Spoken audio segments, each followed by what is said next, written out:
दोस्तों, अंग्रेज भारत के समस्त शूद्रों के लिए कैसे भाग्य विधाता साबित हुए, आइए इस वीडियो में जानते हैं। जब अंग्रेजों ने रेलवे लाइन पूरे देश में बिछाना शुरू किया तो ब्राह्मणों ने हिंदू समाज को भड़काकर उसका जबरदस्त विरोध किया था, यह कहकर कि अंग्रेज धरती माता को लोहे से बांध रहे हैं, अधर्म हो जाएगा, महामारी फैल जाएगी, कोई नहीं बचेगा।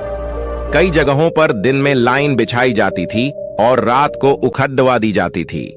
कहीं कहीं तो धार्मिक भावना भड़काकर देवी देवता की मूर्ति स्थापित कर लाइन उखाड़कर रातों रात मंदिर बनवा देते थे।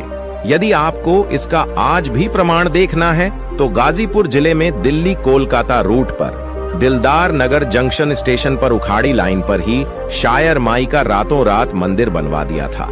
अंधविश्वासी जनता के जबरदस्त विरोध के कारण अंग्रेज मंदिर नहीं हटावा पाए थे, इसलिए ट्रैक को उन्हें मोड़ना पड़ा। आज भी दो ट्रैक के बीचों बीच यह मंदिर मौजूद है। ब्राह्मणों ने रेलवे का विरोध इसलिए किया था कि हम लोग शूद्र के साथ नहीं बैठ सकते हैं, पृथ्वी पर अधर्म हो जाएगा। हम लोगों के लिए अलग बोगी, नहीं तो डब्बे में ही अलग से ऊंची सीट ब्राह्मणों के लिए बनाना पड़ेगा, तभी हिंदू धर्म की पवित्रता बनी रहेगी।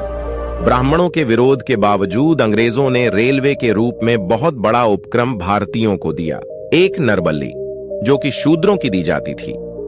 अंग्रेजों ने इसे रोकने के लिए 1830 में कानून बनाया था। 2 ब्राह्मण जज पर रोक। सन 1919 ईस्वी में अंग्रेजों ने ब्राह्मणों के जज बनने पर रोक लगा दी थी। अंग्रेजों ने कहा था कि इनका चरित्र न्यायिक नहीं होता है। 3 शासन में ब्राह्मण को शासन व्यवस्था पर ब्राह्मणों का 100% तक कब्जा था। अंग्रेजों ने इन्हें 2.5% पर लाकर खड़ा कर दिया था। 4 संपत्ति का अधिकार। अंग्रेजों ने अधिनियम 11 के तहत शूद्रों को 1703 ईस्वी में संपत्ति रखने का अधिकार दिया था। 5 देवदासी प्रथा अंग्रेजों ने ही बंद कराई। इस प्रथा में यह होता था कि शूद्र समाज की लड़कियां मंदिरों में देवदासी के रूप में रहती थीं। पंडा पुजारी उनके साथ छोटी उम्र में बलात्कार करना शुरू कर देते थे और उनसे जो बच्चा पैदा होता था उसे हरिजन कहते थे। 6 नववधू शुद्धिकरण प्रथा। सन 1819 से पहले किसी शूद्र की शादी होती थी तो ब्राह्मण उसका शुद्धिकरण करने के लिए नववधू को 3 दिन अपने पास रखते थे, उसके उपरांत उसको घर भेजते थे।